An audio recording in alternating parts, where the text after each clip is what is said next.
I want to start by saying I was happy. Not performing happiness for other people, actually happy. I think that matters because everything that follows only makes sense if you understand I wasn't looking for a reason to be suspicious. The company holiday party was at a hotel ballroom downtown. The kind with too much gold trim and a jazz trio nobody requested. My husband, Daniel, had his arm around my waist most of the night, introducing me the way he always did. This is my wife. Simple. Proud. I liked the way he said it. It was during the dessert course that a woman named Renata found me near the bar. She worked in accounting 2 floors below Daniel's department. I'd met her once before, briefly, at a summer picnic. She wasn't smiling now. "Can I talk to you for a second?" she said. "Somewhere quieter?" I remember thinking she looked nervous, not unkind. We stepped into the hallway near the coat check, away from the noise. "You deserve to know where he really goes," she said. For words that didn't add up to anything yet. But I felt my stomach drop before my mind caught up. "Where who goes?" I asked, already knowing. "Daniel. On Thursdays. He tells people he's at the Riverside site doing inspections." She paused. "There is no Riverside site anymore. That contract ended in March." I want to be honest, I didn't cry and I didn't demand more from her right there. I thanked her quietly, and I told her I'd look into it myself. That's who I am. I don't make scenes. I gather facts. Looking back, the small things had already been there for months. I just hadn't let myself add them up. Daniel had started showering the moment he got home from his Thursday site visits, even though inspections, by his own description, were desk work in a hard hat. He'd started keeping his phone face down, a habit he'd never had in 6 years of marriage. When I asked casually how the inspections were going, he'd say things like, same old. Boring stuff, babe. Boring stuff." I remember that phrase specifically because he used it every single time, like a rehearsed line meant to close the conversation rather than open it. I didn't confront him that night or the next night or the night after that. I made dinner. I asked about his day. I let him believe nothing had changed. But quietly, methodically, I began paying attention in a different way. I started with the car. Daniel drove a company vehicle with mileage tracked for reimbursement, and I still had access to the shared cloud account from years earlier, when we'd set up his expense reports together. I told myself I was just checking, not spying.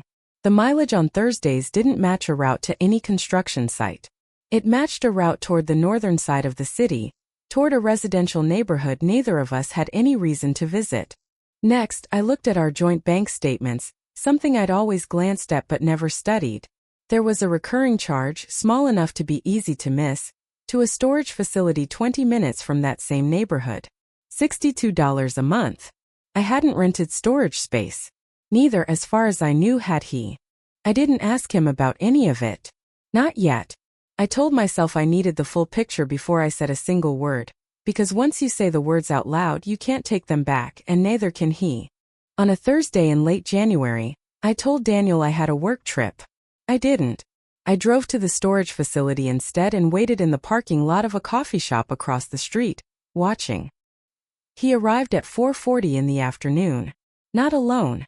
The woman with him was maybe 10 years older than me, dressed plainly, carrying a folder instead of a purse. They didn't embrace. They didn't touch at all. They walked into the storage unit together and were inside for 11 minutes. I know because I counted. I want to tell you I expected romance and instead found something almost more disturbing. The ordinary businesslike rhythm of 2 people who had done this many times before. When Daniel came home that night, I asked him calmly how his work trip conversations had gone that week. He said, same old. Nothing new to report. That was the moment I stopped waiting for honesty and started building a case instead. I hired a private investigator the following week. Not out of drama, but because I needed someone who could look at documents I didn't have access to. It took him 12 days to bring me the truth, and it was worse than an affair. The woman was not Daniel's mistress. She was a paralegal working for a small legal office that specialized in asset restructuring. The storage unit didn't hold gifts or hidden clothes. It held boxes of financial records showing that 8 months earlier, Daniel had taken out a second mortgage on our home. My signature was on the documents. I have never signed a mortgage application in my life. He had forged it. Using the equity, he'd paid off a business debt from a failed investment with his brother. One he'd told me 2 years prior had resolved itself. It hadn't resolved. It had simply been buried, and then unburied in a way that put our house, the one thing I thought was solid, at risk without my knowledge or consent. The Thursday meetings weren't affairs.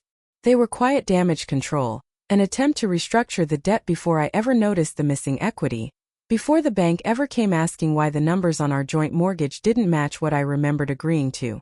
When I finally sat him down with the documents in front of me, he didn't deny it. He said, "I was trying to fix it before you had to know." I remember answering him very quietly. I said, "You didn't protect me from something. You decided for me that I didn't get to know something that could cost me my home." That, to me, was the real betrayal. Not another woman. A decision made unilaterally, that my name and my future were his to spend without asking.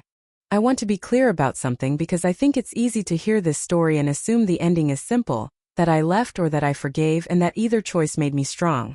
The truth is quieter than that. I hired my own lawyer before I decided anything else. I had the forged signature investigated formally, because whatever I chose to do with my marriage, I was not going to let a forged document sit quietly in a filing cabinet somewhere, waiting to become my problem alone. Renata, the coworker who pulled me aside that night, later told me she'd overheard enough hallway conversation to piece together that something was wrong, though she hadn't known exactly what. She hadn't wanted an affair to be the story either. She'd simply wanted me to stop being the last person to know something that was already reshaping my life without my consent. I think about that hallway often. For words spoken quietly at a party full of noise. "You deserve to know where he really goes." I did deserve to know. Everyone does. Not because the truth is always kind, but because whatever happens next, it should be a choice you make with your eyes open. Not one made for you in silence by someone who decided you couldn't handle it. I handled it. I always do. Quietly and on my own terms,